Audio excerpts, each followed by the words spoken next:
Mr. Danjuma, you are welcome. Thank you so much, sir. Okay, how has it been?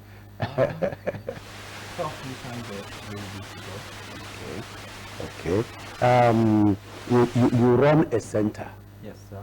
What does it stand for? We work with children with special needs. Okay. Children who have neurodevelopmental issues such as autism, Down syndrome, cerebral palsy, apraxia of speech, and children that have behavioral challenges or challenges with speech, language, and communication too. Wow. So that's what we do. Wow. Okay. You bring them together, you have a house for them, or how? Yes, we have a center in the heart of Kubwa around Brick City. So in our center, we have teams of professionals such as physiotherapists, occupational therapists, educational psychologists. We have the speech and language and also the applied behavior therapists. So this team of professionals with the special educators are always on ground in the center, whereby parents bring their children who have these various challenges I just spoke about for intervention. Okay. Parents bring their children who has special needs for intervention. Yes, sir. That's beautiful. That's very kind of you. I must say that you are one of a kind. Because when one volunteers to do what? To take care of children, especially those people who cannot be handled by anybody at all. Yes. You understand? That needs special care. I must say thank you so much. On behalf of every other person, I'll say thank you in advance because you are doing a great job. That calls to question. You made mention in your that you intervene. Yes, sir. That's intervention. Do they stay with their parents, or is there a house for them? I mean, it's just a school. They come after dismissal, they will go, or is there residence for any of them? Okay, what we run is just a center that the children come in the morning. Okay. We also have both the morning and the afternoon session, and we also provide home support services too. So not just only in the school that we provide services. Okay. Okay. What is inclusive education? For our viewers out there, what is inclusive education? What does it mean? Because in your CV, you talked about you deal with inclusive education, and I don't really understand what it means. Okay. When we look at inclusion, we look at equity, okay, fairness. We look at everybody being included. So to give an example, according to the Disability Discrimination Act of 2018, we look at inclusion means that what everybody should be carried along, be it you have any imaginary or real disability, be it the disability is feasible or non-feasible. You need to be included in every aspect of life, including healthcare, including transportation, including education. So inclusion is about all aspects of life. Okay. And in this part of inclusion, there is a lot of hurdles because everybody wants to belong. Okay. You made mention of you outlined different types of disability. You say the physical one and non-physical one. What are those non-physical disabilities? Because a common man will just see maybe somebody who doesn't walk well, or somebody who cannot see very well, or somebody who has one way of deformity or something like that, and that's what he knows as disability. And now you are saying there is one that we do not see. How can you make my viewers understand what it is? Okay, so when we are looking at non-physical disabilities, that's where I'm looking at the neurodevelopmental, those ones that are neurodivergent, those ones that you can't see, such as autism, which has to do with behavior or communication or even language. So you might see a child or a person looking very healthy, you know, well dressed, but what you just notice is what in the behavior of the child. Either you start seeing the child running around randomly, he's not even scared of danger, climbing, you know, high objects or high places, falling down without control. So mostly it is when those children start behaving or those people start behaving, you could be able to know that, oh, I think something is wrong. Or when they are trying to communicate to you and you notice that what they don't even understand what you are saying. You are even telling them, no, stop this, but they don't even understand, and they'll be saying, this child is just stubborn, he's stubborn. But no, it's because what, there is a problem that you can't see, and it's from the brain. Okay. When a child is growing up, I am happy that you are coming from this angle. When a child is growing up, you know, the normal thing is the parents give birth to the child, and because of the way things happen these days, the parents will say, this child is so stubborn, you know, this is so stubborn, and they'll be beating. Sometimes they subject that child to some punishment, corporal punishment, and thereabout. Sometimes they will beat the person and things like that. What do you advise parents who do not know how to look out for these disabilities? Okay. There is what we call early intervention, because I said about intervention. Yeah. So there is what we call early intervention, because this has to do with challenges from the brain. So the earlier you seek help, the better, because as this child is growing older, the brain is maturing. It's becoming more formed, and it cannot be bent. So as soon as you are getting concerned, why is my child not talking well? Because there is what we call developmental milestone for everybody while growing up. So in this milestone, it has to be physical, it has to be social, it has to be communication, it has to be in various forms, including how you walk. That's the motor skills. Either your gross or fine motor skill, including how you hold things, how you write, how you even hold spoon to eat your food. All these milestones, a child is supposed to meet it at a specific month, at a specific year, at a specific weeks. So if this child is not meeting up to this milestone, you need to be worried. When I say you should be worried, doesn't mean you should be panic, but that worry is that I need help.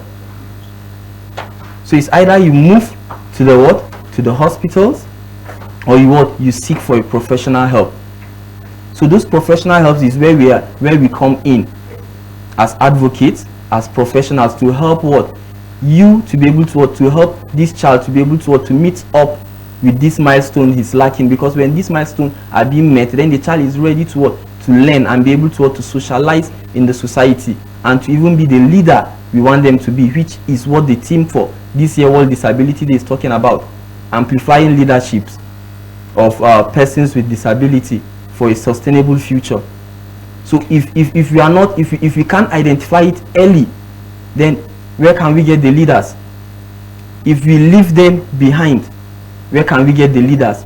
So that's where we are looking at the inclusion. Everybody needs to be included, and these children, some they don't even have voice. So we need to build in their voices. Like I said, these are non-physical disabilities. Okay. Even those with physical disabilities are still having some challenges themselves to be able to have that voice to be included.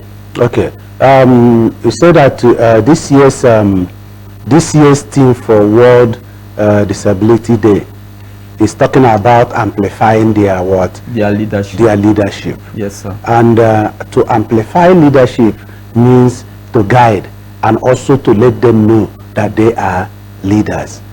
In what aspect have we actually distanced ourselves from stigmatizing the disabled ones within us?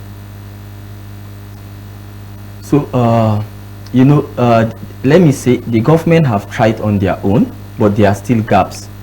Okay. So in terms of like I said, the Nigerian Discrimination Prohibition Bill that was acted, it was an act of 2018, okay. And also the establishment of the National Commission of Persons with Disability.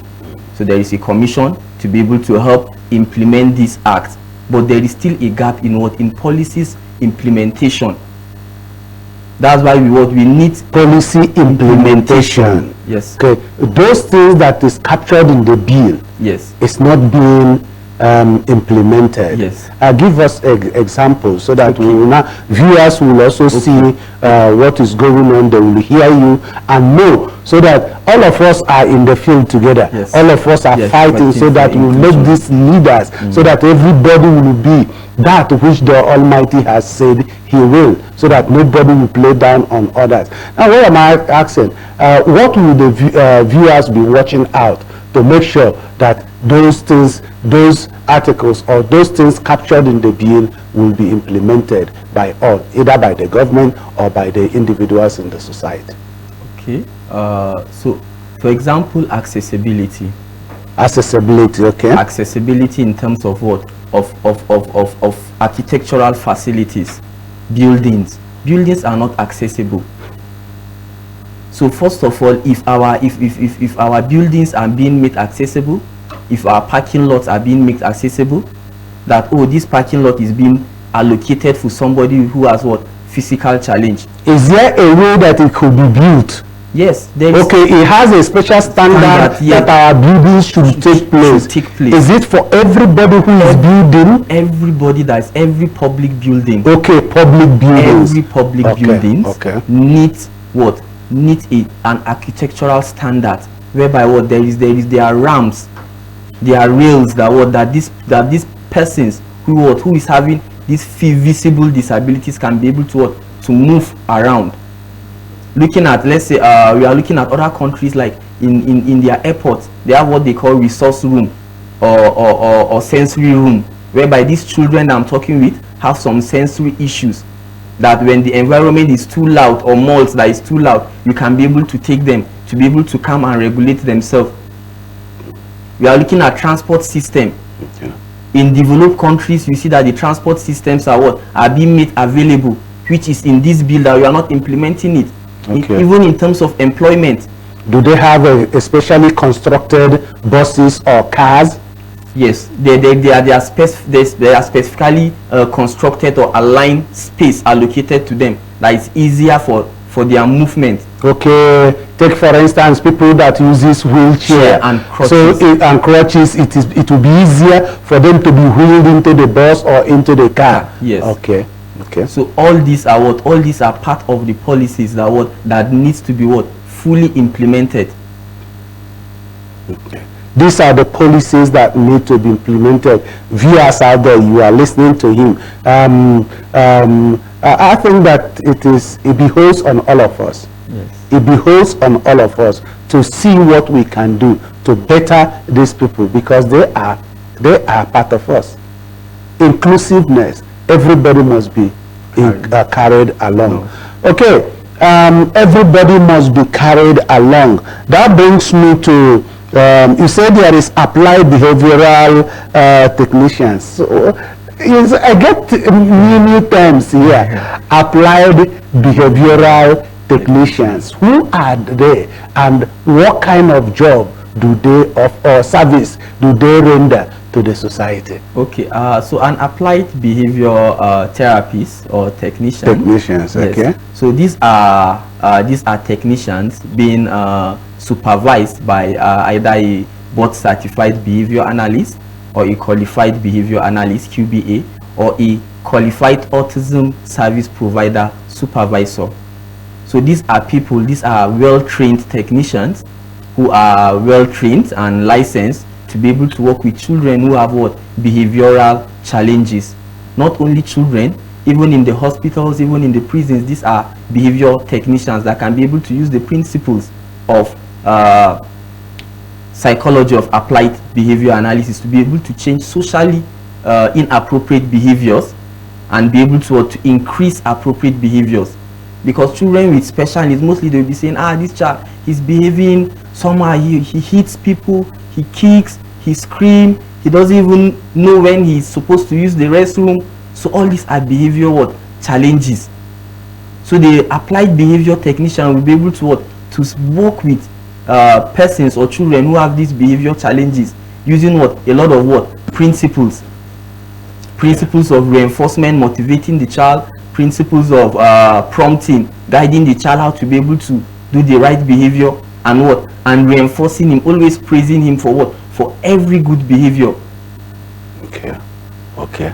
And I learned you are one. Yes, sir. Okay. Kudos. No wonder you have the empathy, bringing them around you and also contributing. There's something I just back to memory lane. When I was back those days in the university, I remember my first year in the school. I had a friend, Charles. We all were admitted in our first year. After our first year, I didn't see that boy again. He was a blind man, a blind boy. You understand? He wrote JAM, he passed JAM. He scored very high, and that was why he was admitted. But after 1 year, I didn't see him again. You know, those days there was we didn't have mobile phones as we have them now and things like that. But when I asked, accidentally I met him.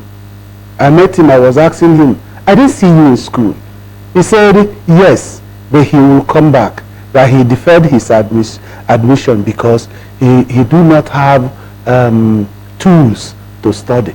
That I should realize that our own, that's the way he said, new people's way of learning and ours are quite different. He does not have materials to learn. Like the Brilla and stuff like that. And there are other things. And in your foundation, is there anything that can be done, or before to get into that, in our schools today, in our secondary schools, in our universities, there are children who are born blind.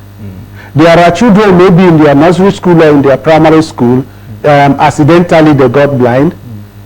These are future leaders, and these are the people we want to include, carry along in all what we are doing. Are we prepared, are ready to carry them along as Nigerians, currently in Nigeria today? Are we ready to carry them along? There is a lot of gaps, That's why I said I'm an inclusive advocate, more especially in schools, in terms of these resources. This is where we are having a lot of issues. To our viewers, I know a lot of parents will be like, to even afford for such a therapist is cost implicative. Why? Because what? These therapists need to be trained, they need to be licensed, they need to use a lot of hands-on resources for these children. So resources, like you said, apart from those that are blind, those that need audio recorders, they might need they even need is a system that will convert text to speech. For them, they also need the braille and stylus. All this, they will need it for what? To be able to help them to be able to communicate. For those with hearing challenge, they will need hearing aids. And they also need a lot of sign language interpreters, which is also a gap. And for those that like we are saying in schools in Abuja, inclusive schools, you know, they can't even admit these children because they don't even have the expertise and the right resources allocated to help work with these children. They don't have it. Yes. And it's cost implicative to get some of these resources. Yeah, that comes to the next question I want to ask you. Is there anything that is going on, maybe because you are closer to the people and you also you also talk to the government? Part of it is what we are doing now. Yes. You are talking to the government, and I'm sure that the government is listening to you. Do we have more of these experts that can handle these children? Do we have them? In fact, it's a concern for the behavior analysts as we stand, because according to statistics, we have about 27 million persons with disabilities. 27 million? Yes. And if you look at this ratio, apart from other children that are that have other forms of disabilities. Among those 27, there is a lot of gap ratio between the right professionals to attend to these children. So they need to be a lot of trainings, a lot of awareness, advocacies, and a lot of trainings, a lot of partnership between the government and other bodies and other professionals to be able to come up with a solution. Okay. In this situation, considering your center, Yes. is your center is taking care of the children Yes. because you have resources. And in Abuja here, do you have more centers like yours? Because I am not sure, I am quite convinced that it is not all children with such disability that can come to your place, your center. Maybe because of proximity of residence, logistics and thereabout. So take for instance, you are in Kubwa. There are people in Lokogoma. There are people in Abaji. There are people in other municipal councils and Karishi, Yes. Gwagwalada, and so on. How can they access such facilities as you have in your place so that we can carry all of them along? So there are other facilities in some various locations, while in other locations there is no facilities. That's why I said sometimes there is what we call home support services, and we have a lot of also trainings that we do in our center. We do trainings, we do development trainings on how to work with children with special needs. So we have an 8 weeks inclusive with practical experience course at the center that is also ongoing.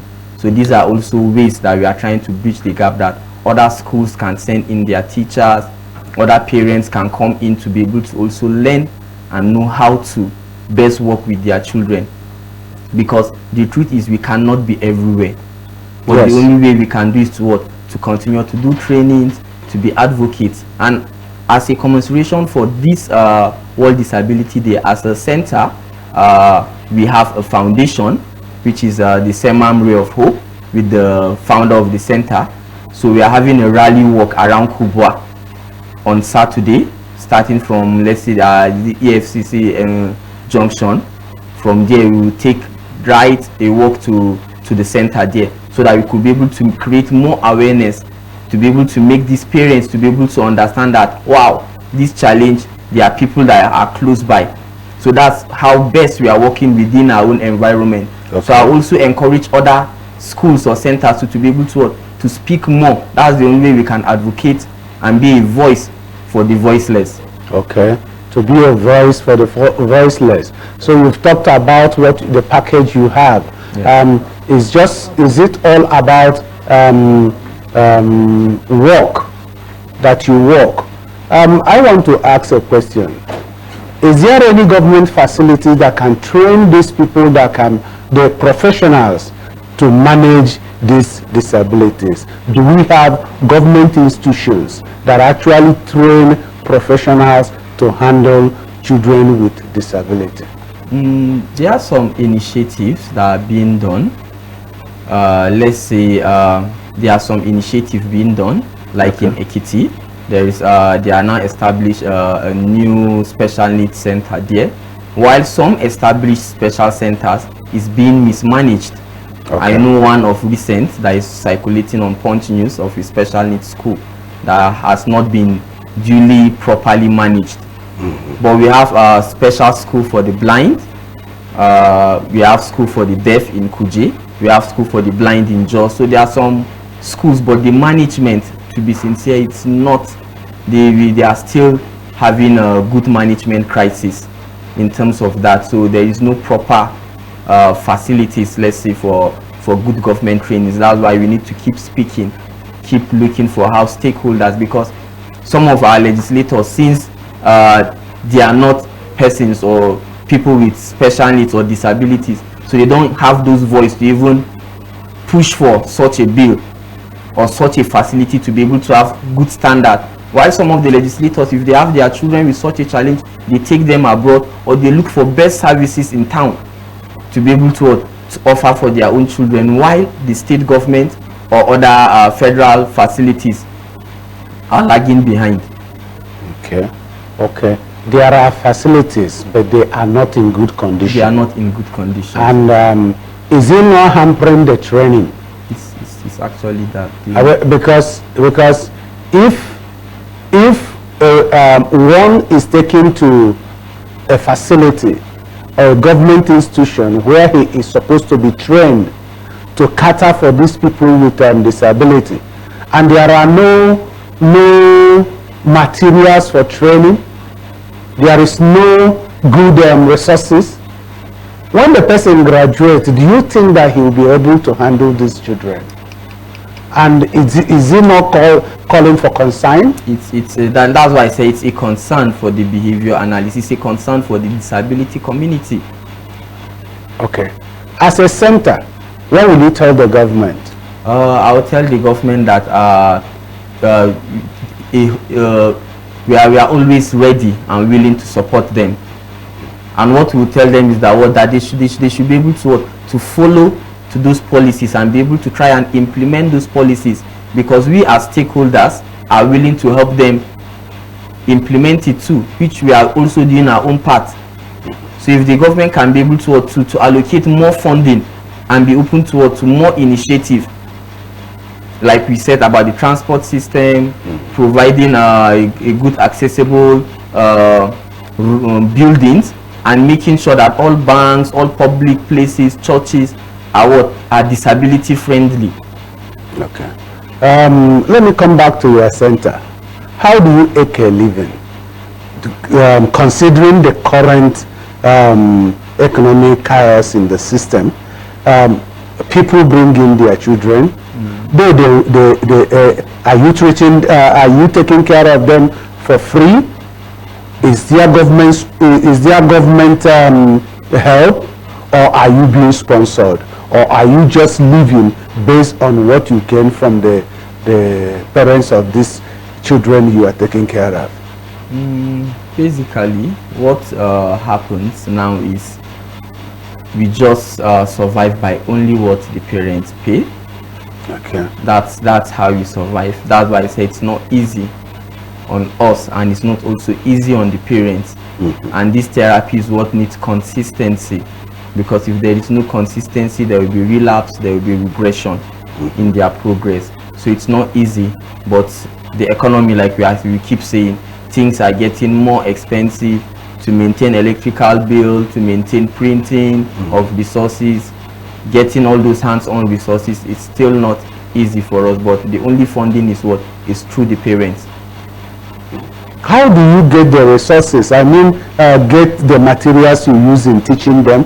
Are they imported materials, or are they fabricated in this country so as to ease the burden?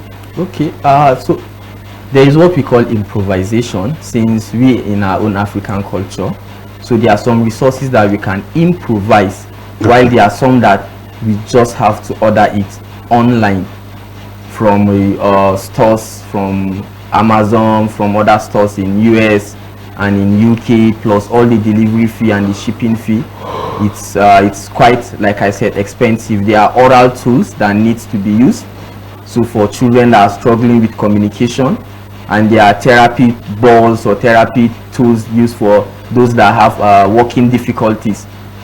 While some can be improvised, like some of the crutches and the wheelchair, but there are some resources that it only has to be ordered from abroad. Okay. In your own experience, I will ask, what is your success story? I'll just say everything is glory to God. That's why we have been we have been floating, or we say we've been in the limelight, because we actually what we do, like I said, is applied behavior analysis principles, and it's evidence-based. So most of our results are evidence-based. So you will not, it's not a miracle center, but what we are going to assess your child and be able to know, oh, this is where your child is and this is what he's lacking. Then we are going to be able to set up observable and measurable goals. Those are SMART goals for your child, to be able to say, oh, if your child is lacking in this milestone, can we be able to work to meet up with this milestone? Then we track those progress, because it's evidence-based. It is ABA, that's what we call it, applied behavior analysis. It has to do with data. So we take data for every goal we set. So it's from there we'll be able to know if there is an increasing trend or there is a decreasing trend in whatsoever strategies we are giving. So if it's not working, we re-strategize. It's a collaborative work between we, the therapists, and the parents, and even the society. So anybody involved with the child, we work together so that we could be able to have an observable result. So that's what I would say. So our results are evidence-based. Okay. Yeah, it's not magic, it's not miracle. So we keep pushing. So it is those consistency that will be able to give hope and joy to the parents. How old is your center? And let's look at it in the numerical strength. How many children do you have there? Presently, we have 10 children 10 in the center. Yes, presently we have 10 children in the center, while we still have some other home support services that we do offer. Okay. So if some parents will go, oh, we want our children to be in an inclusive school, so after school we need the services of a speech therapist or an occupational therapist or a behavior therapist, then those therapists will be able to go to the house to offer their services. So those ones are also different. So apart from those that are coming to the center are 10. Okay. Since you started your center, how many people have graduated from your center? I think this year we did graduation of 3 students to an inclusive school. Okay. Yes. So the center is in partnership. Yes, so even though my partner is not here with me, so I think the 3 participants were able to graduate are still under our own support, because it's a transition. Yes. So it's a transition, but we are still observing them. We are still offering our own support to the school. Okay. That we've graduated them to. All right. Now you take care of the children. You know that it's also a burden to the parents, because a good number of parents, let's say new parents who've not had children before, you understand, incidentally their first child becomes one of these disabled. Is there any counsel, any program for them from your center? Okay, please can you rephrase the question? No, what I'm saying here is that a child is disabled and the parents are worried. Some of them to the extent of not knowing what to do. You counsel the child. Is there any counsel or any program for the parents on how to take care of their children? Yes. Because from the school to the home, the child is in the home with the parents.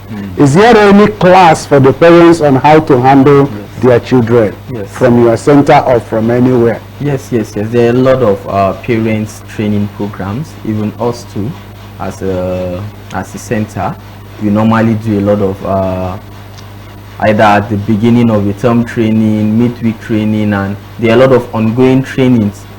Training doesn't finish. Like I said, it's a collaborative work.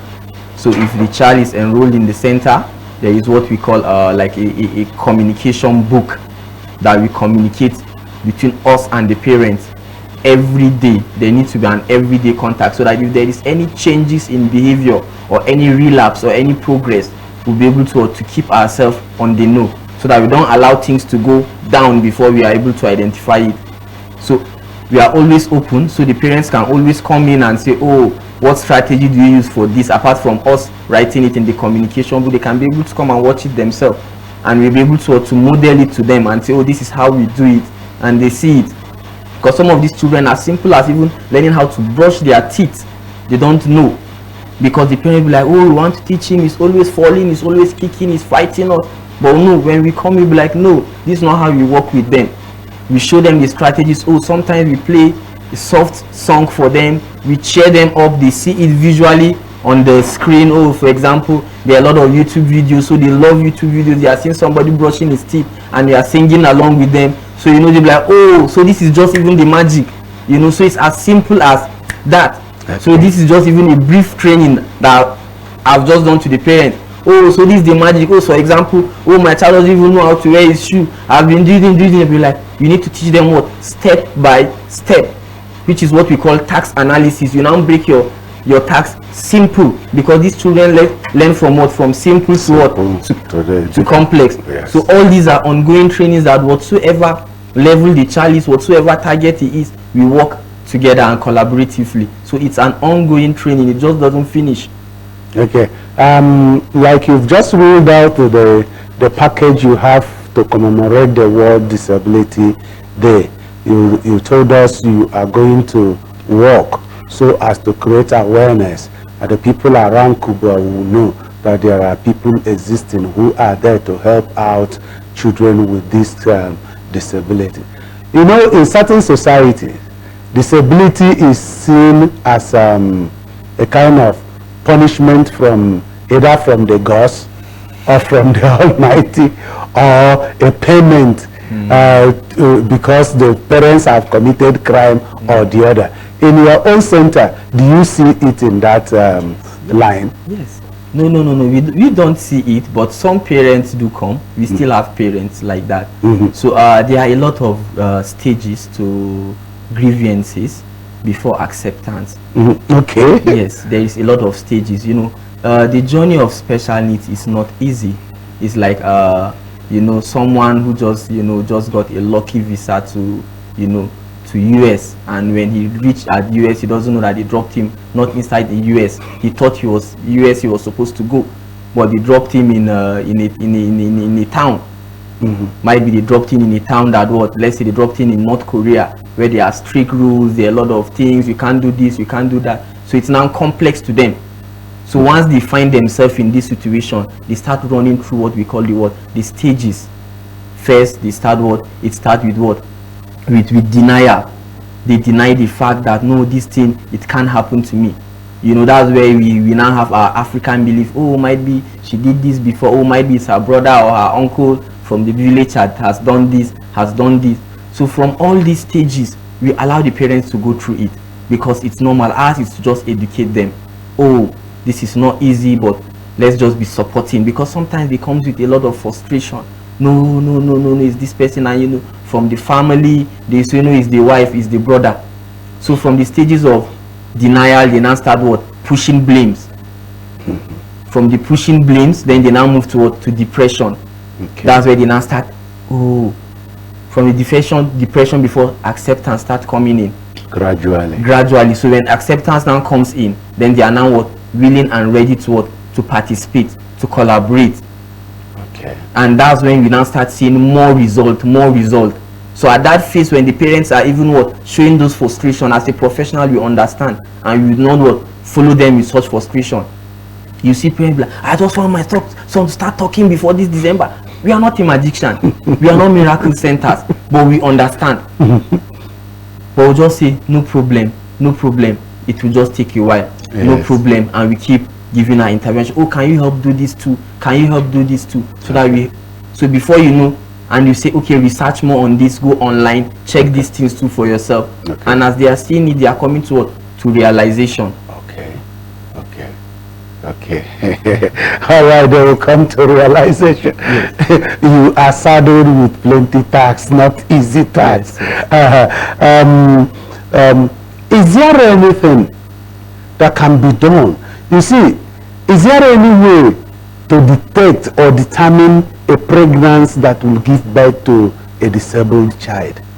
There are some specific special needs that we are looking at.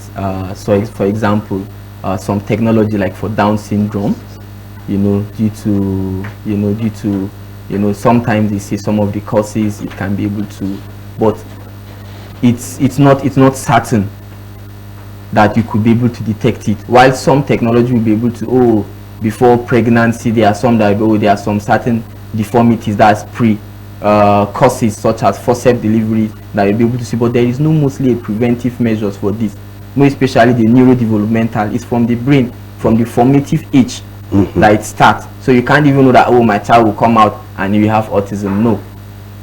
Okay. There is no way one can know unless on a special case. Yes. And that is why even in abroad that we also still have children with such conditions. Yes. And that's why they are working tirelessly to see that they bring facilities and resources to make sure that we leverage on those resources. Thank you so much, Mr. Danjuma. Oh. It's been educative being with you today, and it is my wish that you continue to get help. Amen. For your center because of the work you are doing. And what will be your last word for the viewers out there concerning your center and also the commemoration of the World Disabled Day? Okay, my final word is for every parent is to the moment you find that delay, the moment you have that concern, seek help. Let therapy begin as soon as possible, even if it is 2 years, how many months. The moment it doesn't mean that the child already has that condition. It might just be a delay. So with that delay, with proper intervention at the right time, with proper therapy, there will be help. And another one is for stigmatization. These parents don't call this for themselves. It's not sign. As I was rounding up, as the year, I'm already rounding up some reports, having a lot of conversation, parents meeting. One thing a parent told me is that she has to come to the realization now, and it's now that she feels that her son is already getting the help. So why wait? Okay. It is important for all of us out there to come to realization. If you have a child that is suffering from some of this disability, do not worry, because you are part of the society.